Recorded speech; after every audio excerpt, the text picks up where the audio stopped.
So let's start with the rest of the topics from cardiology. We'll talk about arrhythmias. So arrhythmias can be sinus arrhythmia or supraventricular or ventricular arrhythmia based on how they are behaving and where they are originating from.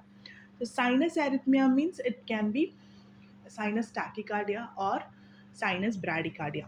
So whenever we say sinus, I've told you sinus means it is following the actual conduction pathway. So it is starting from the SA node going to the AV node and then to the bundle of his and right and left bundles and his Purkinje fibers.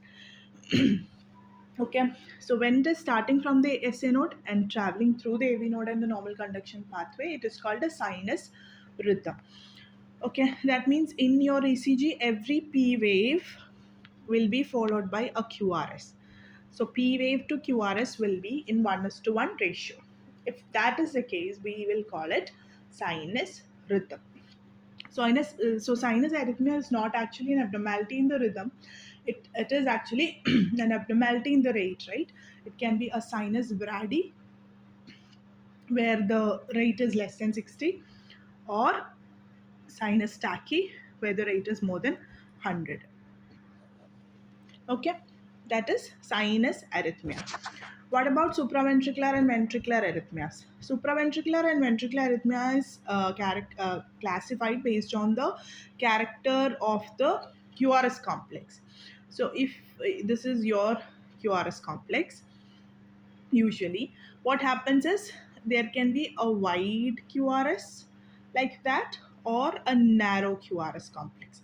If it's narrow, it's called supraventricular. That means the rhythm is originating above the ventricle, right? It can be a supraventricular tachycardia like PSVT, paroxysmal supraventricular tachycardia, or multifocal atrial tachycardias, right? Or wide QRS means it's originating from the ventricles. That means below the AV node. So the connection between SA node and AV node will be lost, and the rhythm will be originating from the ventricles. That is called wide QRS complex tachycardias. That is ventricular tachycardias or ventricular fibrillations. Okay, it can be a monomorphic or polymorphic ventricular tachycardias, right? If the same morphology is being repeated, that means regular wide QRS complex, it is called monomorphic VT. Polymorphic means the morphology of QRS is varying from cycle to cycle. One of the polymorphic VT is your torsades de pointus. Okay, and we have seen that the treatment is IV magnesium sulfate. So this is the classification of arrhythmias. So basically, even though SA node is the pacemaker, every part of heart can create or generate impulse on its own. But since SA node has a higher rate, it takes over and it acts as a pacemaker. And the conduction starts from the SA node and travels through the AV node and through the conduction system in normal setting. If suppose there is some abnormality like some block in the conduction or the SA node is not working, uh, right, then in that case the other parts of the heart can take over. That is when you have the multifocal atrial tachycardias or the ventricular arrhythmias. Now let's see the sinus rhythm. What is a normal sinus rhythm and what is sinus tachy and sinus brady? What is the criteria for all of that? So sinus rhythm means it's always regular. It is usually 80 to 90 or 60 to 100. You can tell a range of 60 to 100. P wave will be 1 per QRS. That means P is to QRS ratio will be 1 is to 1. PR interval will be fixed. That is a normal 0.1 to 20, 0.2 seconds or 200 milliseconds. QRS complex will be all of the same shape and it will be regular. That is sinus rhythm. That means the rhythm is originating from the SA node. What is sinus brady? It is less than 60. But again, P to QRS ratio will be 1 is to 1. Because it is starting from the SA node, only there is a problem with the rate, it will be 1:1. There will be normal PR interval, normal QRS complex. Sinus tachy means more than 100. Again, P to QRS ratio is 1:1, and the PR interval is normal, as well as the QRS complex is all of the same shape. Now, what are the some conditions which can predispose a patient to sinus brady or sinus tachy? Brady can be physiological, like in a patient who is very much athletic. They can have, heart rate which is roughly 50 to 60. Now, if the patient is very much asymptomatic, they've been having that same rate throughout. If you see their previous records, they might have that same pulse rate. You may not intervene, right? So it can be due to their physical fitness, so that when they have a low heart rate, they can optimize and maximize their cardiac output, so that because they are allowing more time for the diastolic filling. It can be in sinus brady can be in case of sick sinus syndrome. Sick sinus syndrome means just in the name, the sinus is sick, SA node is sick, so it is firing at a lower rate. It can be due to drugs, like the major drug you can remember is beta blocker. So if the patient has some previous cardiac history, or the patient is hypertensive and they're taking beta blockers, they may have a low heart rate. Or beta blockers can be given in case of like essential tremors or migraine prophylaxis, right? These are some other things that you give beta blockers for. Performance anxiety. So if the patient is on beta blocker, they may have a low heart rate. So when they have a low heart rate, if the patient is asymptomatic, you always have to see what is the cause of that bradycardia. Vasovagal attacks again can have bradycardia. Acute MI, so in acute MI also there can be bradycardia. And raised intracranial pressure. That's your Cushing's reflex. When there is raised intracranial pressure, reflexively there will be bradycardia, right? What are the conditions where you can get sinus tachy? It can be in anxiety, anemia, thyrotoxicosis, pain, fever, and sepsis, hypovolemia, congestive heart failure, pulmonary embolism, CO2 retention, sympathomimetics. So, your beta agonist, like your salbutamol, if the patient is taking, they may have tachycardia. They can have tremors, they can have tachycardia, right? So, these are some conditions. Main important is when the patient is presenting with bradycardia. Bradycardia, if the patient is asymptomatic, you may not intervene, right? You have to identify the cause. Maybe look out for TSH, right? If the patient is in ICU, rule out hypothermia and hypothyroidism, some other drugs which can cause bradycardia. Okay, but if the patient is symptomatic, then you can give atropine. Okay, atropine may be given IV. Usually in ACLS protocol, when the patient is already in cardiac arrest, you no longer give atropine, you're giving adrenaline, and you can give antiarrhythmics in case of the shockable rhythms. But atropine is not included in the ACLS protocol. Atropine, the only indication is symptomatic brady. Again, I've included the ECG images. Normal sinus rhythm means, if you can appreciate, this is this is going to be the P wave. This is a QRS, and every P is followed by a QRS, and RR interval is normal. And RR interval here, it is roughly 1, 2, 3, roughly 4 big squares. So it's going to be 300 divided by 4, roughly 75 beats per minute. So that is normal rate and normal rhythm. Normal, so you can comment this as normal sinus rhythm with the rate of 75. Okay, when will you say it as brady? Sinus brady, not just brady. This is sinus brady. That means again P followed by QRS, but RR interval is roughly here. You can see 1, 2, 3, 4, 5, 6, slightly more than 6, right? So 300 divided by 6 is going to be roughly 50 beats per minute. So it's less than 60. So that is a sinus brady.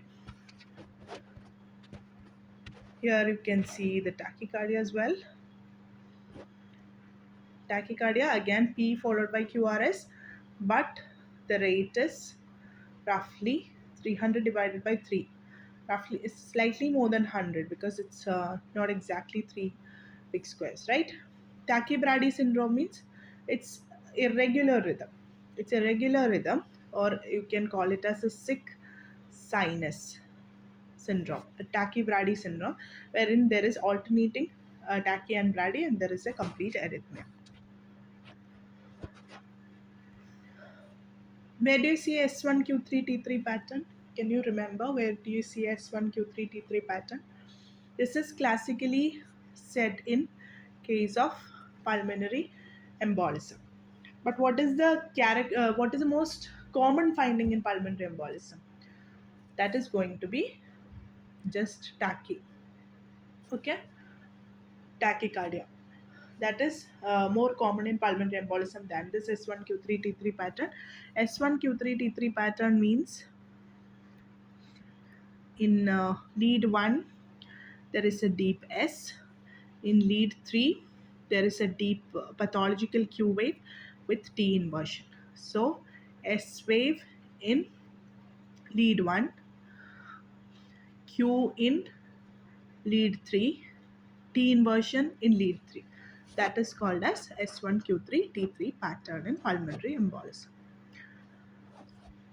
Now we'll talk about the atrial arrhythmias or supraventricular arrhythmias. We have atrial flutter and atrial fibrillation. Atrial fibrillation, you might know, it's an irregular rhythm. Okay, and the ventricular can be any rate. Atrial rate is more than 350. It is going to be P wave is going to be absent. Absent P wave. In JVP, you have A wave as absent because the atrial contraction is not effective to produce neither a P wave nor an A wave in GVP. PR interval cannot be measured because it's irregular. The RR interval is varied, and the QRS complex is all of the same shape. It's going to be narrow because it's supraventricular. Atrial flutter means it's like a sawtooth wave, and the rate is somewhere between 250 to 350. The PR interval again is not measured, and the QRS is all of the same shape. But you cannot appreciate QRS from P and all you see is some sawtooth waves. That is called flutter waves. What are the ventricular rhythms? It can be ventricular tachycardia or ventricular fibrillation. Ventricular tachycardia means the rate can be somewhere between 100 to 250, but the QRS is going to be wide and bizarre QRS complex. VF is usually the patient comes in cardiac arrest. Okay, VF means there is cardiac arrest. So the heart rate is 0. You can't measure anything. It's going to be wavy. Nothing is clearly identifiable. And VF and pulseless VT is going to be shockable rhythm. Okay, VT can be with pulse or without pulse. With pulse or without pulse. But your VF is always pulseless. VF means the patient is in cardiac arrest. You have to give shock. You have to follow the ACLS protocol. Give them adrenaline. After 3 shocks, you give the first dose of amiodarone, and then it repeats until the patient gets ROSC. Okay. VT means it can be with pulse or without pulse, and the management differs based on whether the patient is presenting with pulse or without pulse. I've added the ECGs. Can you identify this? What is this? This is going to be narrow complex, and it is tachycardia. Narrow complex tachy. It is going to be SVT. Right? Here all you see is wide and bizarre looking QRS. That is going to be VT, and all of that is similar looking. So that is called monomorphic VT. Monomorphic VT.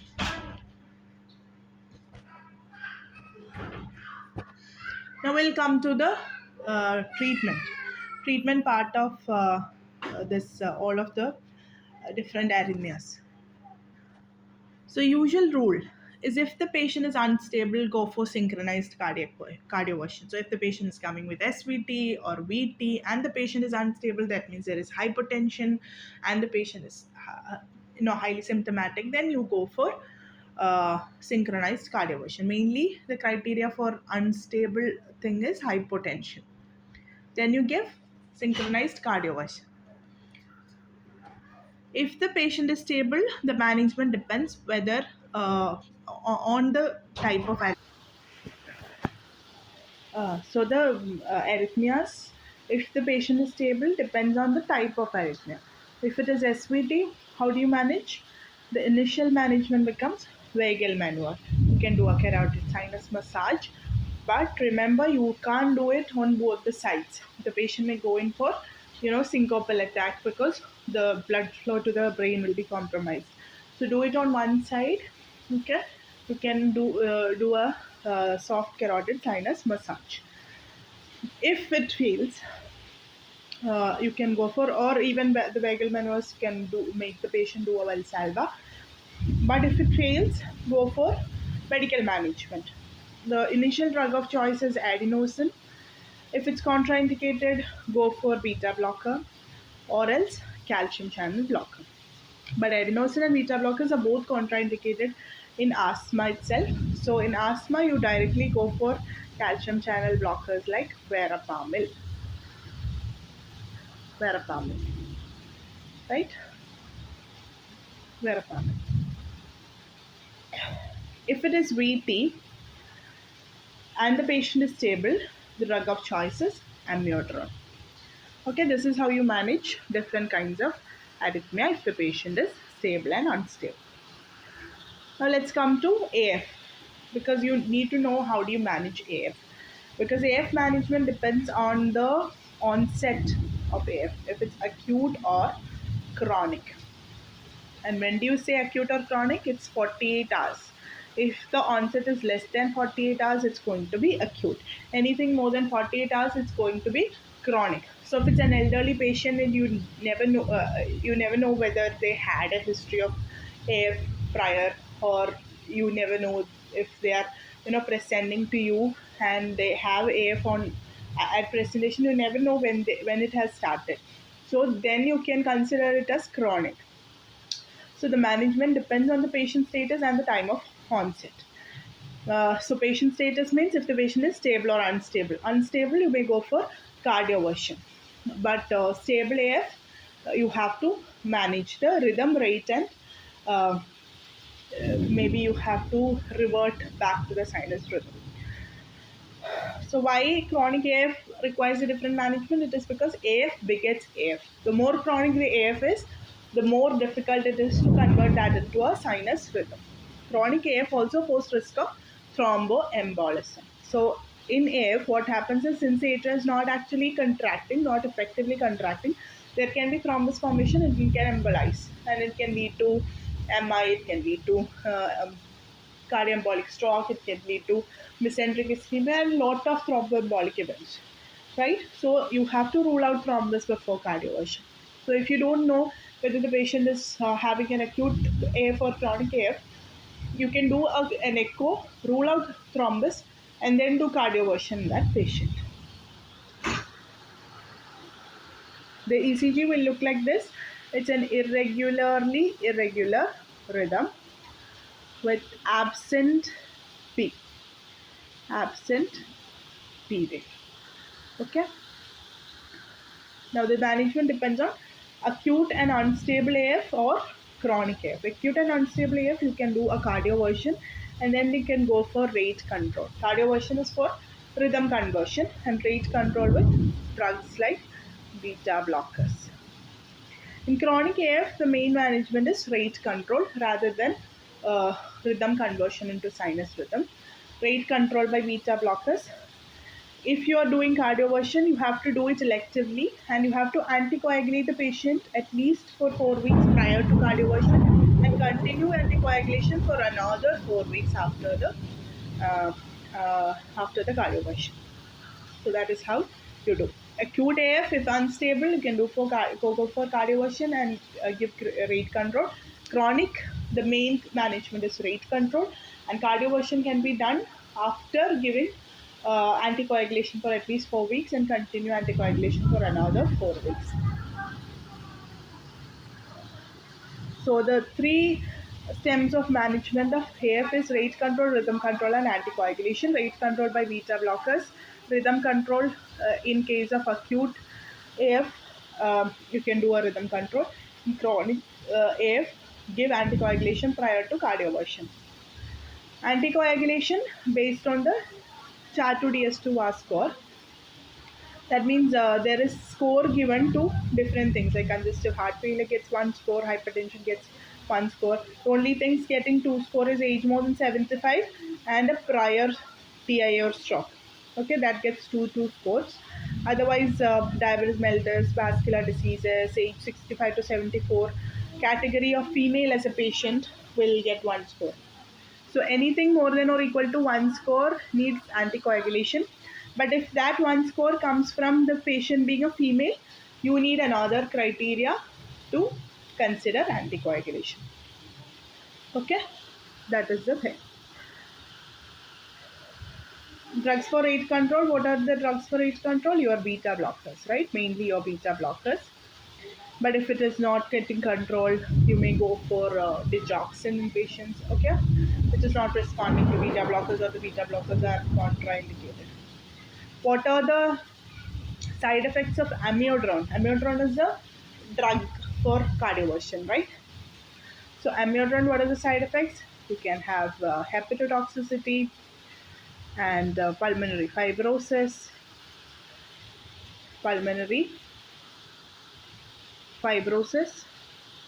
Okay, let me write that again. So hepatotoxicity, pulmonary fibrosis.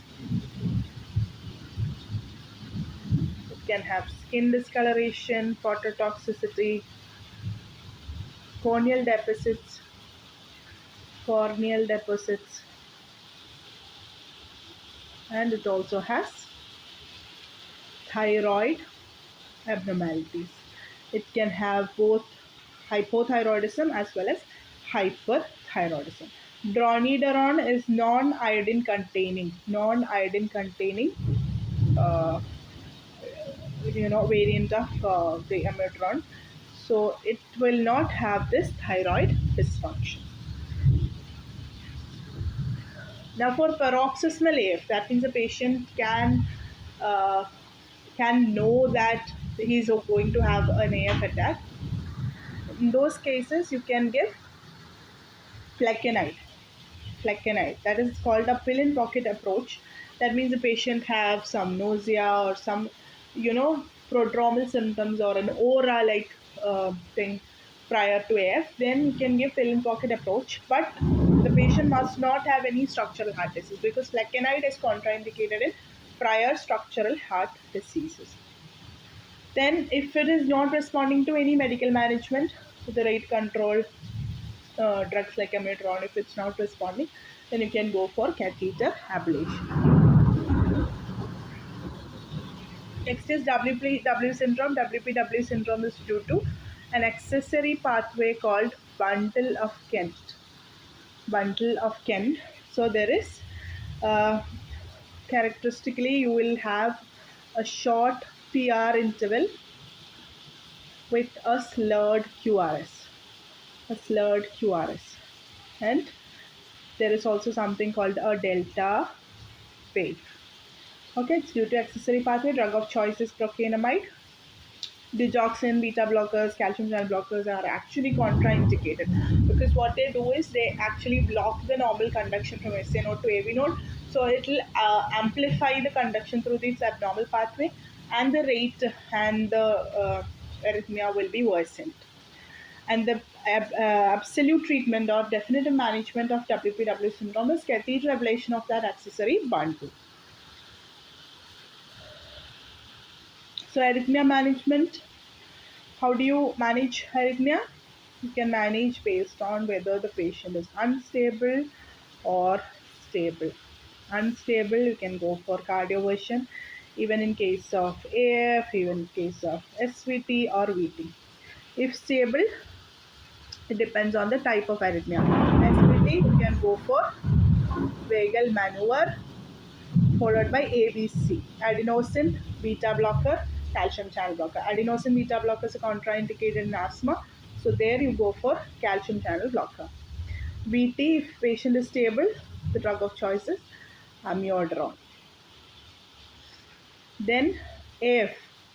AF, if the patient is acute and unstable, then you can go for cardioversion and rate control. If it's chronic and the patient is stable, the main management becomes rate control. Then you can give cardioversion, but you have to anticoagulate the patient for at least 4 weeks prior to cardioversion, continue for another 4 weeks, and then anticoagulation based on the CHA2DS2 VAS score. Okay. These are some ECG. Normal sinus rhythm means every P, this is T wave. This is every P followed by QRS, and the RR interval is normal. And the rate is somewhere between 60 to 100. Sinus brady means again this is starting from SA node, but the rate is less than 60. Sinus tachy means more than 100. AF means it's an irregular rhythm with absent P. Absent P. Atrial flutter is like sawtooth waves. Okay. AF you can see here.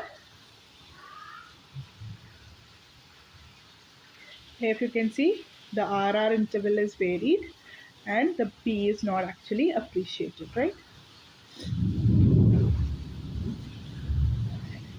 SVT is going to be narrow complex regular tachycardia. Premature atrial contractions, there is P and QRS, but some uh, wave is like an extra. Okay, this is the extra wave. Premature ventricular contraction means again an extra wave. VT is wide and bizarre looking QRS, and if it's similar looking it's called monomorphic VT. If it's different looking it's called polymorphic VT.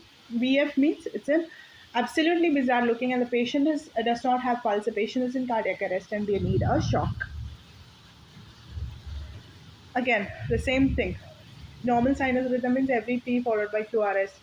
Okay, P to QRS ratio is 1:1. The RR interval is fixed. Premature ventricular contraction means there is an extra uh, QRS complex, and then there will be some compensatory pause until the next rhythm will be next SA nodal firing will be taken over, and there will be compensatory pause. In premature atrial contraction, it will be a non-compensatory pause. Let's see one more question before we conclude today's session. A 47-year-old chronic alcohol admitted for evaluation of abdominal pain. During monitoring, he developed palpitation syncope. ECG is shown. Blood test show hypokalemia and hypomagnesemia. So his ECG is shown. What is this? This is wide and bizarre looking QRS, but this is not a monomorphic VT, right? This is something like circling around a point. What is this called? Torsatus de pointus, because the patient also has hypomagnesemia and is a chronic alcoholic. Chronic alcoholics, the main electrolyte abnormality in chronic alcoholism is hypomagnesemia, and they can get predisposed to torsatus de pointus. So what is the immediate next step in management? I've told you it's an IV magnesium sulfate. Amiodarone you give in case of VT, perform synchronized cardioversion you perform in case of an unstable arrhythmia. IV potassium chloride is not the treatment of choice, right? So it is IV magnesium sulfate. Torsatus de pointus is often associated with hypomagnesemia, particularly in alcoholic patients due to poor nutritional intake. IV magnesium sulfate 2 gram over 10 to 15 minutes. That is the first line management.